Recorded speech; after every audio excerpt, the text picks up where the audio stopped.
DElEd second semester के सामाजिक अध्ययन की ऑनलाइन कक्षा में सभी शिक्षक व शिक्षकों का बहुत बहुत स्वागत है। आज मैं सामाजिक विज्ञान या सामाजिक अध्ययन का जो विषय है उसके अंतर्गत जिस महत्वपूर्ण विषय पर चर्चा करूंगा वह जो टॉपिक है आज का वो है संविधान, जो कि नागरिक शास्त्र का जो सामाजिक अध्ययन का जो नागरिक शास्त्र वाला हिस्सा होता है उसके अंतर्गत जो सबसे पहला टॉपिक है हमारा वो है संविधान। तो आइए देखते हैं कि संविधान क्या है तथा इसके बारे में अध्ययन करते हैं और यह जानने का प्रयास करते हैं कि संविधान क्या है और यह किस तरह से कार्य करता है। तो जैसा कि आप लोग जानते हैं कि किसी भी देश के शासन को चलाने के लिए हमें कुछ नियमों कानूनों की आवश्यकता होती है। ये आज से नहीं, आदिकाल से ऐसा चला आ रहा है कि जब भी कोई शासन चलाया जाता था तो उसके लिए कोई न कोई नियम कानून आवश्यक होते थे। इन नियमों कानूनों के द्वारा ही किसी भी देश की जो शासन प्रणाली होती है वो संचालित की जाती है। तो आधुनिक समय में जो आधुनिक राज्यों की जो संकल्पना आई तो वहाँ पर जो नियम कानून थे, पहले के समय में जो दैवी राज का सिद्धांत था या राजा का जो सिद्धांत था, तो वहाँ पे राजतंत्र हुआ करता था। तो राजतंत्र में क्या होता था कि राजा का जो आदेश होता था, जो नियम का वो वही उनका नियम होता था, वही उनका कानून होता था। लेकिन आधुनिक काल में चीज़ें परिवर्तित हुई और आज किसी भी देश की शासन प्रणाली को चलाने के लिए जो है एक संविधान की अत्यंत आवश्यकता होती है।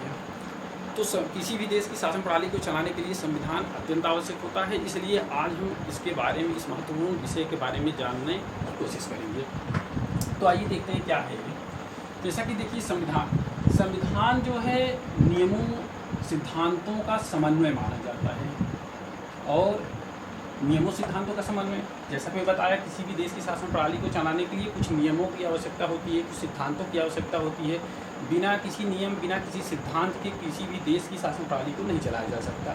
लेकिन वो नियम कौन से होंगे, वो सिद्धांत कौन से होंगे और एक कहाँ से लिए जाएंगे और किस प्रकार से इनका क्रियान्वयन किया जाएगा, इसका कोई आधार होना चाहिए। तो इसी के लिए संविधान की संकल्पना की गई। यह राज्य का सर्वोच्च दस्तावेज होता है। किसी राज्य का जो सबसे महत्वपूर्ण दस्तावेज होता है, सबसे महत्वपूर्ण दस्तावेज होता है, उसको संविधान कहते हैं।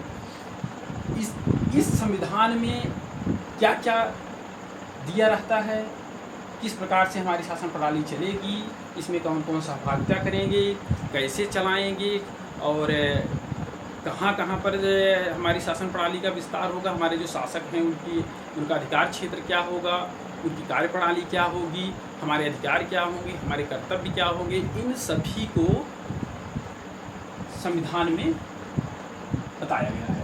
जो हमारा संविधान है, किसी भी देश का जो संविधान होता है वहाँ पर इस चीज़ का उल्लेख किया गया होता है। तो सिद्धांत आप लोगों को जो निष्कर्ष निकल के आया वो ये निष्कर्ष निकल के आया कि जो संविधान होता है, जो संविधान का अर्थ होता है, संविधान हम उसे कह सकते हैं जिसमें किसी राज्य की शासन प्रणाली को चलाने के लिए जिन नियमों सिद्धांतों की हमें आवश्यकता होती है उनका जहाँ पर समन्वय और संग्रह किया है। नियमों कानूनों सिद्धांतों का जो समन्वय होता है वह संविधान कहलाता है। तो संविधान के अर्थ जानने के साथ ही साथ हमें एक चीज़ और जानना है कि संविधान के बारे में समय समय पर विभिन्न विद्वानों के द्वारा उसकी कई परिभाषाएँ की गई हैं। इसमें लास्की हैं और डायसी हैं, गिलक्राइस्ट हैं और ऐसे दो चार विद्वान हैं जिन्होंने समय समय पर संविधान की अपनी परिभाषाएं दी। जिसमें जो सबसे महत्वपूर्ण परिभाषा दी गई है वह गिलक्राइस्ट के द्वारा दी गई है। जो गिलक्राइस्ट थे विद्वान, इनके द्वारा जो है संविधान की परिभाषा जो दी गई थी वो सबसे व्यापक और सबसे प्रभावशाली परिभाषा मानी जाती है। आइए देखते हैं कि इनकी परिभाषा क्या थी। गिलक्राइस्ट ने अपनी परिभाषा में बताया कि संविधान उन सभी लिखित अलिखित नियमों और कानूनों का संग्रह है जिसके आधार पर किसी देश की शासन व्यवस्था संगठित की जाती है। शासन के विभिन्न अंगों के बीच शक्ति का बंटवारा किया जाता है और उन सामान्य सिद्धांतों का निर्धारण किया जाता है जिसके आधार पर इन शक्तियों का प्रयोग किया जाता है। इस प्रकार देखते हैं गिलक्राइस्ट की परिभाषा थोड़ी बड़ी है, बड़ी व्यापक है, लेकिन यह एक पूर्ण परिभाषा है। इसमें जो है देखिए, पहली बात तो नियमों कानूनों की बात की गई, चाहे वो लिखित हो चाहे अलिखित हो, लिखित हो चाहे अलिखित हो, सारे कानूनों का ये संग्रह है, एक बात। दूसरी बात इसमें क्या है, इसी के आधार पर किसी देश की शासन व्यवस्था संगठित की जाती है। और फिर तीसरी बात इसमें जो बताएगी, शासन के जो विभिन्न अंग होते हैं, चाहे व्यवस्थापिका हो, कार्यपालिका हो, न्यायपालिका हो, या इनके जो अधीनस्थ हों, उनके बीच जो शक्तियों का बंटवारा किया जाता है वो भी उसमें दिया जाता है। और इसके साथ ही साथ उन सामान्य सिद्धांतों का भी निर्धारण किया जाता है जिसके आधार पर इन शक्तियों का प्रयोग किया जाता है। इन शक्तियों का मतलब पृथक्करण किया जाता है, शक्तियों का बंटवारा किया जाता है, और इन शक्तियों का प्रयोग कैसे किया जाता है, इन सब का उल्लेख किसी देश के संविधान में किया जाता है। इसके साथ ही एक दूसरी महत्वपूर्ण परिभाषा है, एक विद्वान थे वुल्जे के द्वारा भी एक परिभाषा दी गई है।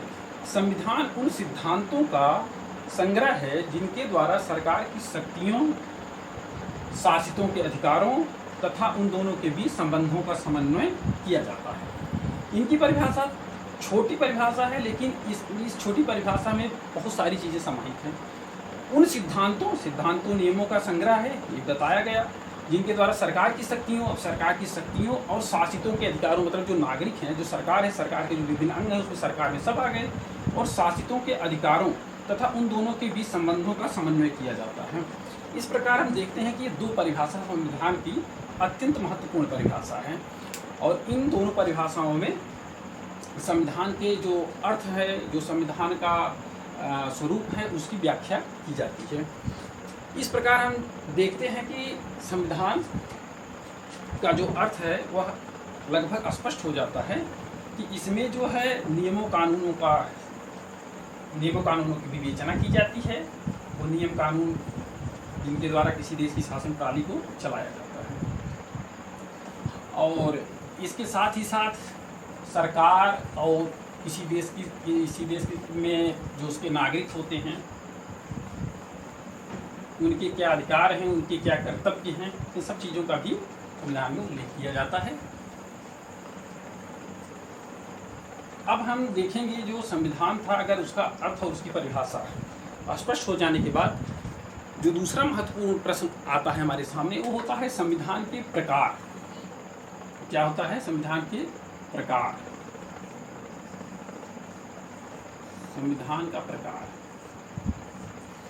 संविधान के प्रकार के दो आधार हैं।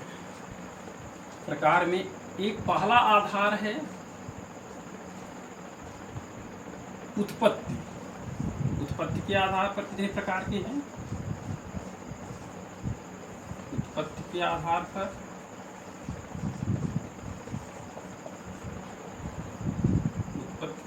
पर और एक दूसरा है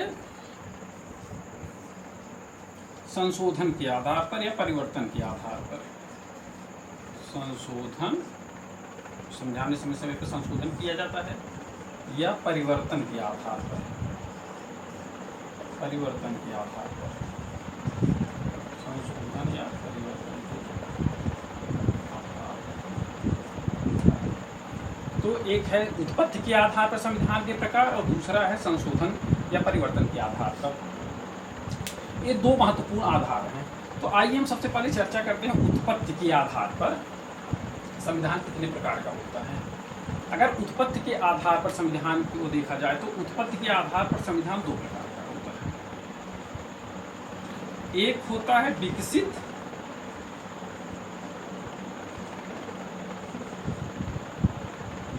और दूसरा होता है निर्मित। विकसित संविधान और निर्मित संविधान। इसी को कहीं कहीं पर जो है लिखित और अलिखित संविधान कहा जाता है। जो विकसित संविधान होता है इसको जो है अलिखित संविधान भी कहा जाता है, अलिखित। और जो निर्मित होता है उसको लिखित संविधान कहा जाता है, लिखित संविधान कहा जाता है। विकसित संविधान क्या होता है और निर्मित संविधान क्या होता है, इसी के अंतर्गत हम अलिखित और लिखित संविधान का भी भेद समझने की कोशिश करेंगे। सर्वप्रथम हम चर्चा करना चाहेंगे विकसित संविधान के बारे में। विकसित संविधान वह संविधान होता है जो किसी एक निश्चित समय में इसका निर्माण नहीं किया जाता, न तो निश्चित समय में और न तो किसी निश्चित व्यक्ति के द्वारा या निश्चित संस्था के द्वारा, या एक समय विशेष की उपलब्धि नहीं होती है, या समय समयांतर से, आदिकाल से या पुराने काल से चले आ रहे नियमों, कानूनों, परंपराओं, अभिसमयों, इन सब का जो हो एक संकलन होता है, वो विकसित संविधान कहलाया जाता है। इसका जो निर्माण होता है वह किसी समय विशेष पर और किसी व्यक्ति विशेष के द्वारा नहीं किया जाता है, बल्कि यह नियमों या इनमें जो नियम होते हैं वह किसी प्रथा और किसी अभिसमय और परंपरा के द्योतक होते हैं और उन्हीं का संकलन किया जाता है। और समय समय पर जिस तरह की आवश्यकताएं होती हैं उस तरह के नियमों कानूनों को इसमें संकलित किया जाता है। यह देखा जाए कि यह संविधान जो होता है एक तरह से इसका विकास होता है, क्रमबद्ध विकास होता है इसको लिखा नहीं जाता है। इसीलिए इसको अलिखित संविधान भी कहा जाता है, क्योंकि ये समय के साथ साथ इसमें चीज़ें जुड़ती चली जाती हैं, किसी एक समय विशेष पर इनको लिखा नहीं जाता है। इसके साथ अगर दूसरे स्थान पर देखिए जो निर्मित संविधान होता है उसकी जो रचना की जाती है वो एक समय विशेष पर किसी संस्था विशेष द्वारा और व्यक्ति विशेष के द्वारा जो है इसकी रचना की जाती है।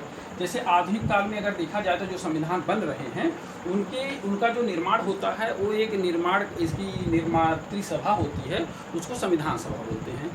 संविधान सभा का गठन हम इसको देखेंगे, अभी अगला लेक्चर जो होगा वो संविधान सभा के गठन पर ही होगा।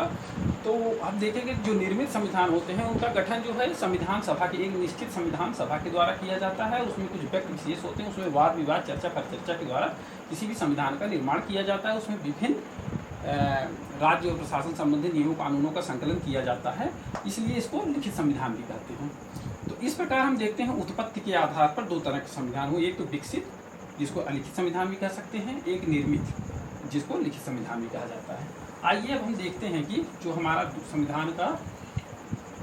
संविधान के प्रकार का जो दूसरा आधार था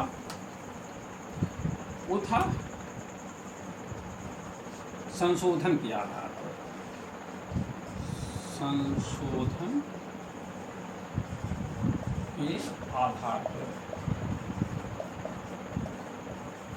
या परिवर्तन के आधार पर। संशोधन के आधार पर जो संविधान होता है वो उसके भी दो रूप हैं।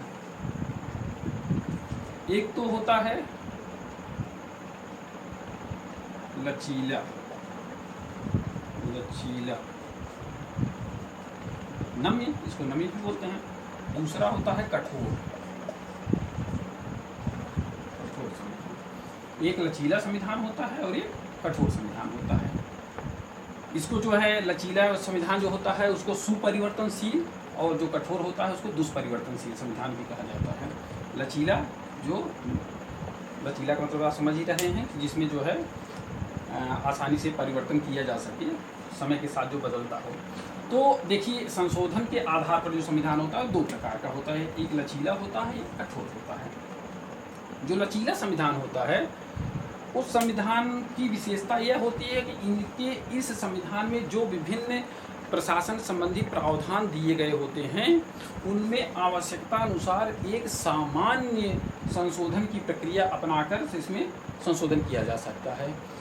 सामान्यतः इस प्रकार के संविधान में किसी भी प्रकार के संशोधन या परिवर्तन के लिए जो वहाँ की विधायिका होती है, जिसको हम लोग पार्लियामेंट अपने यहाँ कहते हैं, उसके द्वारा जो है एक सामान्य बहुमत के द्वारा ही इस प्रकार के संविधान में उसके किसी भी भाग में, उसके किसी भी हिस्से में एक सामान्य बहुमत के द्वारा संशोधन किया जा सकता है। और जिस संविधान में परिवर्तन करने के लिए या संशोधन करने के लिए सामान्य प्रक्रिया के अतिरिक्त जो है किसी अन्य प्रक्रिया को भी अपनाया जाता है तो उसको हम कठोर संविधान की श्रेणी में रखते हैं। कठोर संविधान में परिवर्तन करना इतना आसान नहीं होता है।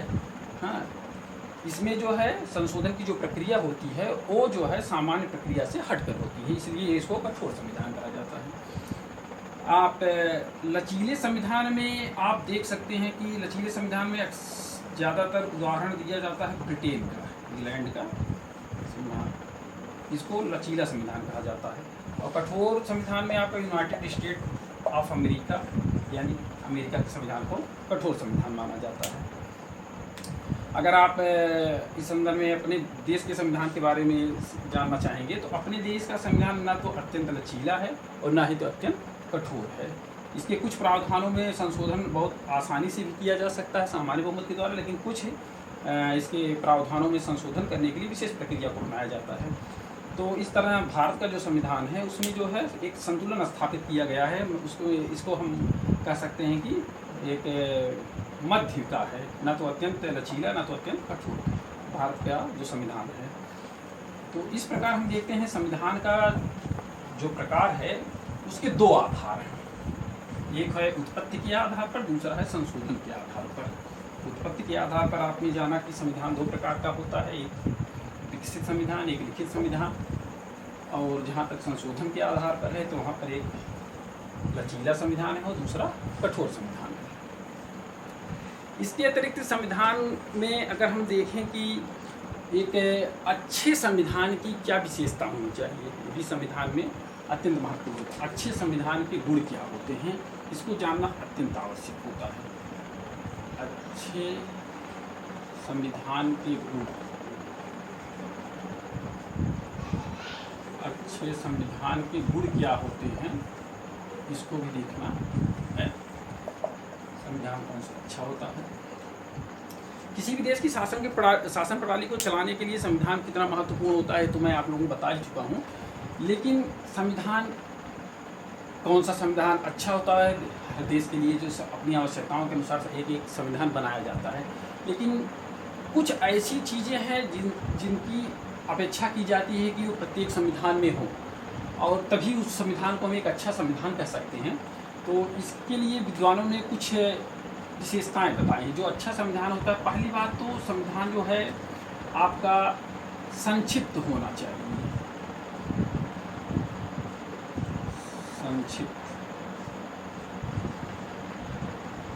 संक्षिप्त होना चाहिए, मतलब संविधान बहुत ज़्यादा बड़ा होना अच्छी बात नहीं माना जाता है, क्योंकि संक्षिप्त में बहुत सारी बहुत सारे प्रावधानों का जो इस संविधान में प्रावधान कर दिया जाता है वो संविधान अच्छा माना जाता है, अपेक्षाकृत जो है बड़े संविधानों की। बड़े संविधान अच्छे नहीं माने जाते हैं। जैसे कि आप देखेंगे अमेरिका का संविधान अत्यंत संक्षिप्त संविधान है, लेकिन वो एक सफल संविधान और एक अच्छी संविधान की श्रेणी में आता है। वस्तुतः वो अमेरिका का संविधान जो है तो संक्षिप्त संविधान, लेकिन उसमें बावजूद इसके सरकार की सभी शक्तियों, सभी अधिकारों, नागरिकों के शक्तियों और अधिकारों और लगभग संघ और वहाँ के जो प्रांत हैं उनके सब के बारे में वहाँ पर उल्लेख कर दिया गया है। हालांकि वहाँ के जो संविधान है वहाँ पर राज्यों का अलग संविधान होता है। तो संक्षिप्तता जो है संविधान, अच्छे संविधान का एक प्रमुख गुण होता है। दूसरा इसका महत्वपूर्ण गुण होता है स्पष्टता।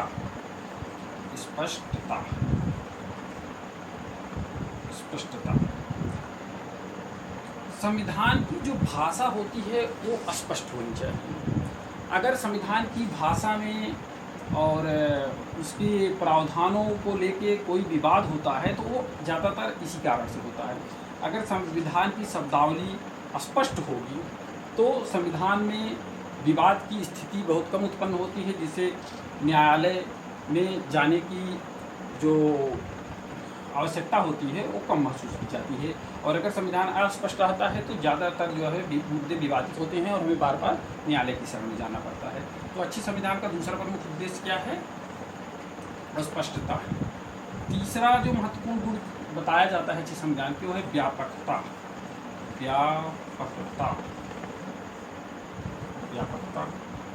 भी अच्छे संविधान का एक आवश्यक गुण माना जाता है। व्यापकता, देखिए यहाँ पर एक शब्द मैं लिया संक्षिप्त, यहाँ पर मैं व्यापकता की बात कर रहा हूँ। तो मैं बताया संक्षिप्त का मतलब जो है बहुत बड़ा ना हो, किसी चीज़ को बहुत बढ़ा चढ़ा के ना लिखा गया हो।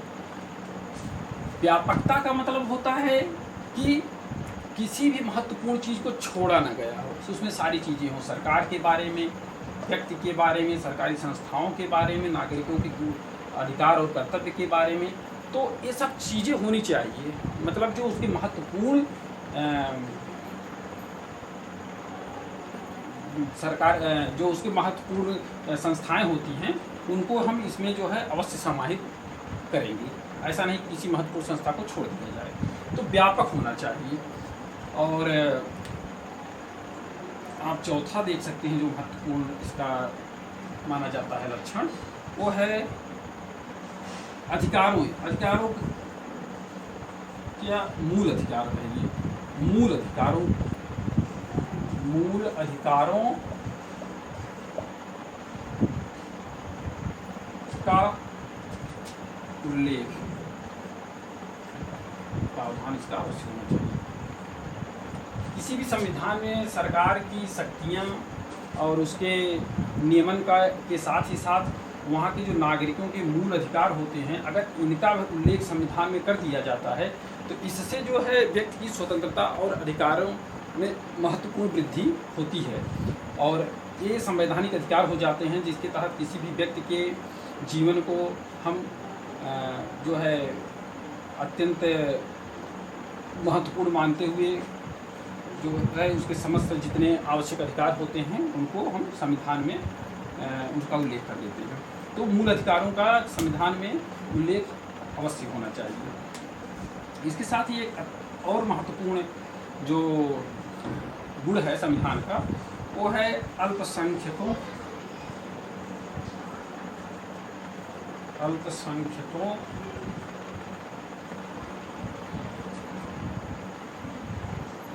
के लिए प्रावधान।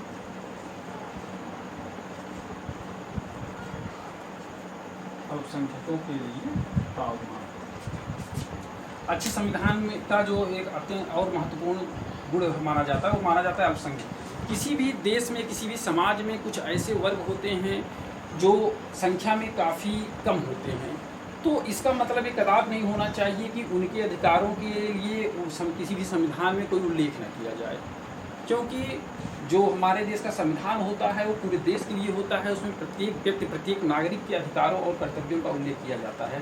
तो ऐसा ना हो जाए कि बहुमत के आगे किसी भी अल्पसंख्यक के अधिकारों का जो है उल्लेख न किया जाए। इसलिए अल्पसंख्यकों के लिए भी संविधानों में कोई विशेष प्रावधान अवश्य होना चाहिए, ये अच्छा माना जाता है। तो इसके अतिरिक्त आप देख रहे हैं एक और है, तो ऐसे बहुत सारे गुण लेकिन जो अत्यंत महत्वपूर्ण होते हैं मैं उन्हीं की चर्चा यहाँ करूँगा। लोचशीलता अच्छे संविधान का एक अत्यंत महत्वपूर्ण गुण माना गया है। लोचशीलता का मतलब ये हुआ कि किसी भी देश का जो संविधान होता है उसमें समय के साथ परिवर्तन अत्यंत आवश्यक होता है।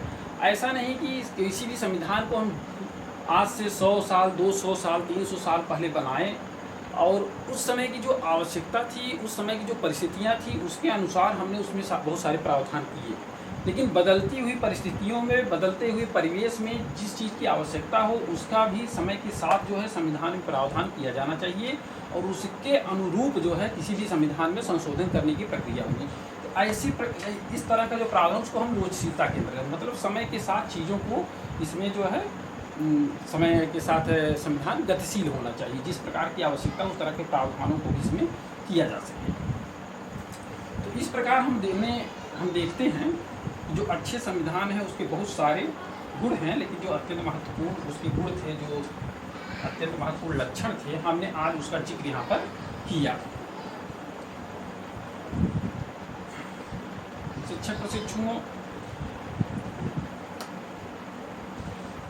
आज हमने आप लोगों को संविधान का अर्थ, उसकी परिभाषा, संविधान के प्रकार और अच्छे संविधान के जो लक्षण होते हैं, अच्छे संविधान के जो गुण होते हैं उनके बारे में बताने का प्रयास किया।